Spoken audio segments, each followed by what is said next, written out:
Hey guys, so it's me again.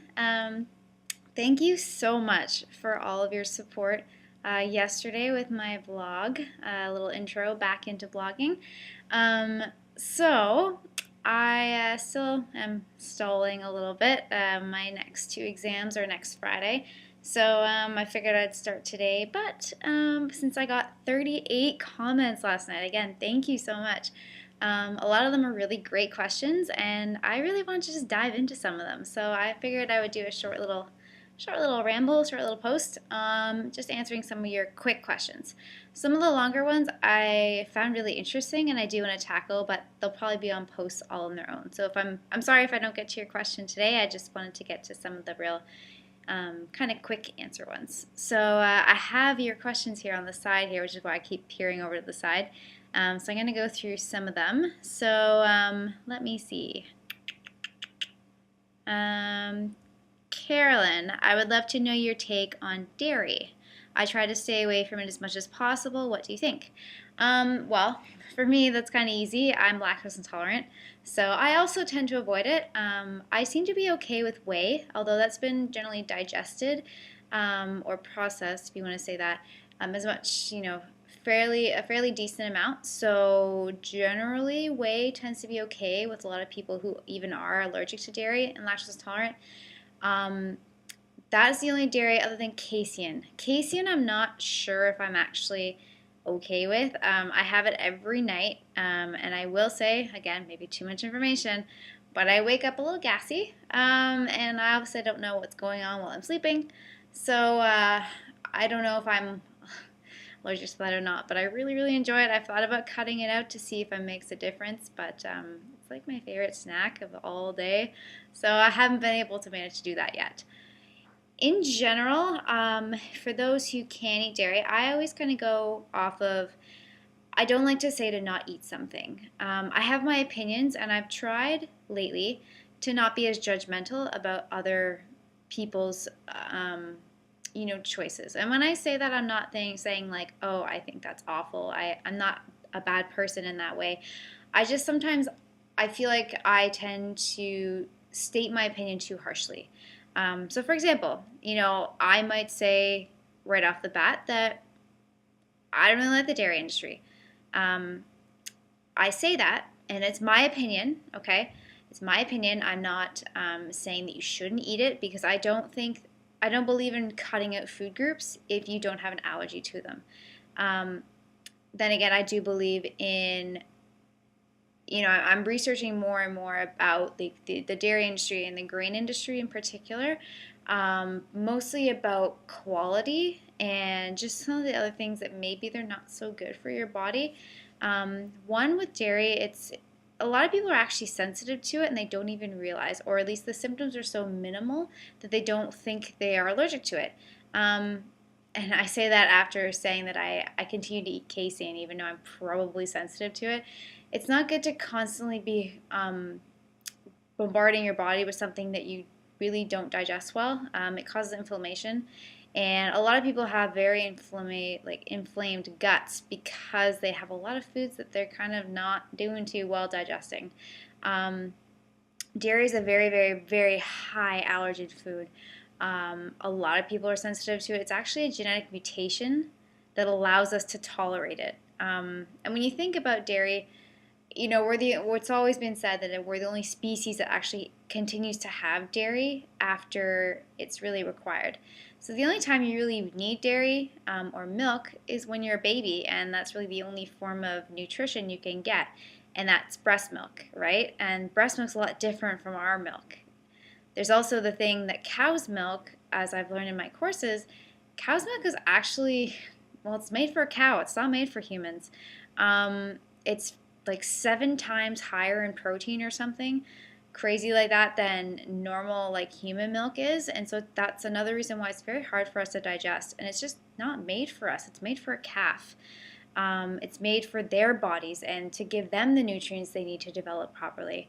So there's a lot of things that kind of go along with dairy, and like I said, I'm going to restate saying that that is my opinion, and I am still researching, I'm still learning.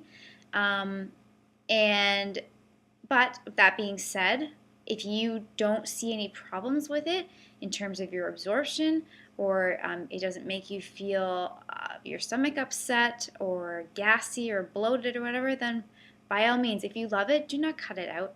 You know, it's unless you find something and you learn something about it that you don't like, then maybe consider doing organic or raw. Raw is always best. Raw milks, raw cheeses. Goat is really good too. If you're lactose intolerant, you tend to be able to tolerate more goat products than dairy, or cow, sorry. Goat is a little bit less in lactose, so it's a little bit easier for us to digest. So that's my take on dairy. I hope that helped. There's a lot of good dairy sources, and there's also a lot of dairy-free sources that you can use. I use almond milk. I don't drink it. I don't like to drink milk. I never have, so I generally tend to use it only in my baking, and I use it in my oatmeal every day. There's that. There's coconut products, which are really great, and obviously you've heard all the great things about coconut. Obviously, again, if it doesn't have any sugar in it or other weird gums or craps in it. But yeah, coconut's great. Soy is another topic, and I hesitate on soy. I'm sure you'll probably ask about that later, and maybe I'll touch on soy. I just have a really big problem with soy. Again, my opinion. Still learning, but that's just my thoughts. I avoid soy personally. There's even cool milks coming out, like cashew milk I've seen. You can make your own milk really of any nut. It just takes a little bit of time and some, I think a cheesecloth or something. So, or they even have like nut bags or nut milk bags, which is kind of cool. So yeah, there's a lot of options out there, and maybe try some other options as well, kind of broaden your horizon. But again, if you don't have any problems with it, don't worry about it. And if you really enjoy it, then have your dairy. It's perfectly fine. Okay, so I hope that helps you out, Carolyn. Let me see. Do I have any study tips, Christine? Well, being exam time, let me think. I guess for me, the best answer I can give you is really how I study. A lot of my courses require road memorization, and that's not really the best, I know, because basically it's like in it goes, out the exam, and it's gone. Which is generally what you tend to do anyways, and that's our education system for you. Whether I hold on to any of that information rarely happens unless I'm really interested in it. I'm sure my nutrition courses, like that whole 7 times the amount of protein in a cow's milk thing, I retain because I love nutrition, and those are the stuff that I keep in. But other stuff that I just have to sit there and memorize, like my course for the food, my foods course with the bacteria.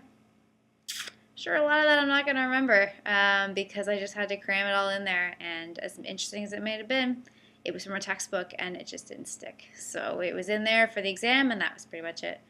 But some things that I like to do, personally, I don't like using paper and pen. I've actually preferred to transfer all notes over into PowerPoint, and I lecture myself. So I'm a talker.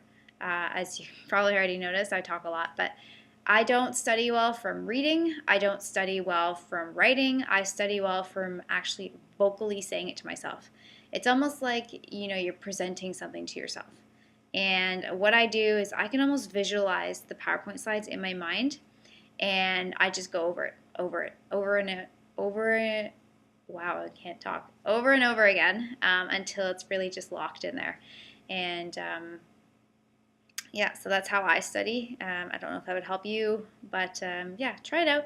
I find that PowerPoints are a lot easier. You can put as many points as you want on a slide, make them as busy or as clean as possible.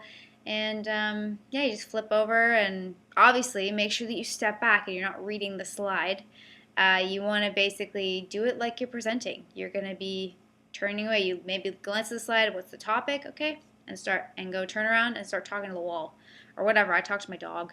Whoever is in the kitchen, I'm saying I'm presenting to you, so enjoy it. So that's my little tip. That's what I do, and that's really what helps me. Let's see. What is flexible dieting? I have done a blog on that before. I believe it was one of my earlier videos.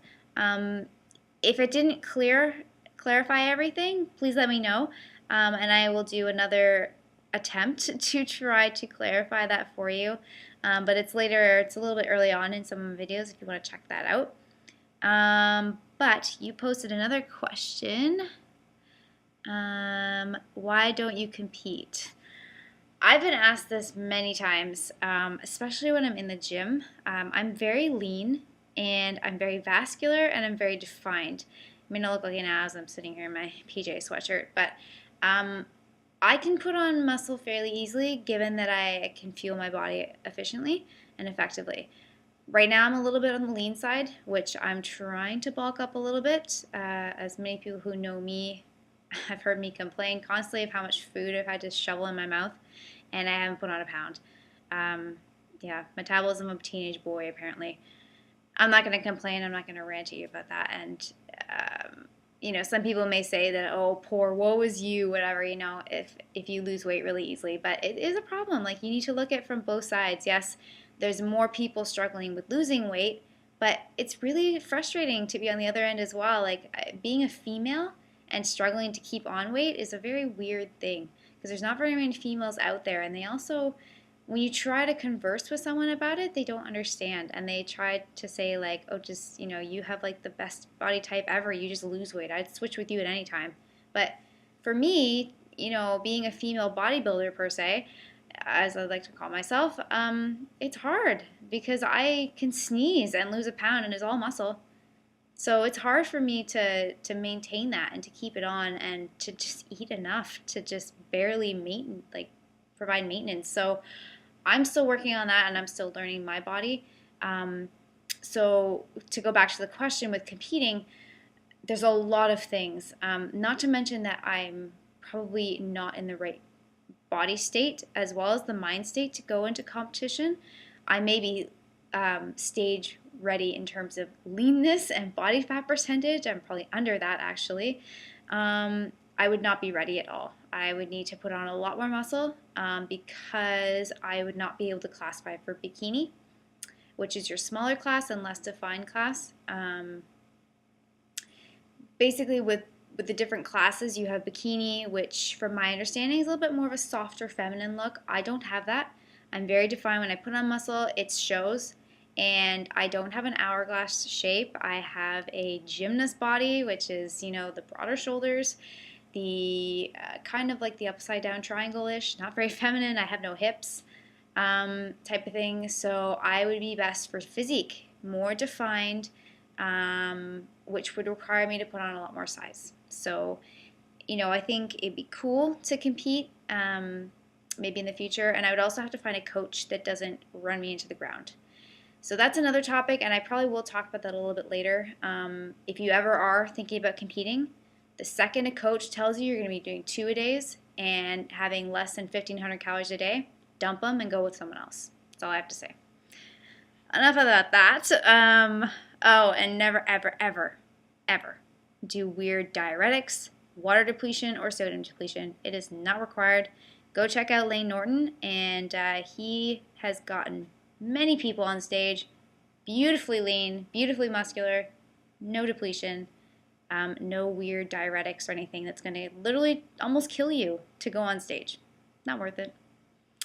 Okay, so I'll get back to that one later with a longer post because I have a lot to say on that one. Dana, oh, this is the other one I really want to tackle today, the juice cleanse. I'm already at 14 minutes. This might be my last question just for now. Dana, with your juice cleanse. Oh, I have a lot of issues with juice cleanses. How do I tackle this one nicely? Okay, so basically the idea with juice cleanses, the things I don't like, is the fact that often what people think of a juice cleanse is literally just juice. Juicing something and then just drinking that, and that's it. One, I don't like that because you're not getting any protein, really. You're not getting depending on how you juice, you may lose all the fiber. So that juice is just going to spike your blood sugar. It's going to go right through. You're not going to sit with you because there's no fat in it, no protein in it to stay with you. Which obviously now you're cutting out 2 entire food groups. Yes, you're getting a lot of vitamins and minerals, which also one thing they degrade over time after they've been juiced. So you basically have to drink that the second you make it. It doesn't really store very well. Um, what else? Wow, sorry, that was a lot of information that I spit at you. So the basic idea that I don't like with juices, there's no fat, no protein. You lose the fiber. It doesn't make you feel satisfied, in my opinion.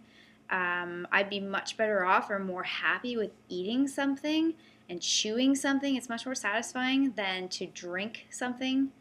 My body also doesn't do well with heavy liquids anyway, so that probably is why I get turned off by the idea of smoothies and liquid meal replacements, just because it makes me nauseous. Um, if you were to do juices, yes, they can give you a lot of vegetables and grains and stuff in one sitting if you don't like to eat them. But I would definitely recommend adding in to them and making more of a smoothie than a juice. Because, like I said, a juice will go right through you. If there's nothing in it, it's going to just spike your blood sugar. I know it's vegetables, it doesn't matter. They're just literally sugar at that point, just entering your bloodstream and your body going, wow, this is great. This is just sugar, and now I have nothing in me in the next half an hour, and now I'm starving. Now, there's also the issue there with now you're feeling deprived. Okay, so you might end up binging later. You might have juice like every day, all during the week, and then you're like, oh my god, I just need some food. I need some real food. And then you end up eating an entire bag of cookies. So there's a lot of issues. If you want to start off your day with, I would say a green smoothie. Say a green smoothie, okay? If that's the only thing you're going to have, make sure you put some fat in there, make sure you got your fiber in there, and make sure you got some protein in there. Make it actually like a meal replacement, guys. A juice is not a meal. A juice is a juice. And to be honest, I don't like the idea of juices because of all the reasons that I mentioned. So, maybe I'll post in this post, I will put in a couple recipes for some good green smoothies if you'd like, or even some not so green smoothies if you like that too.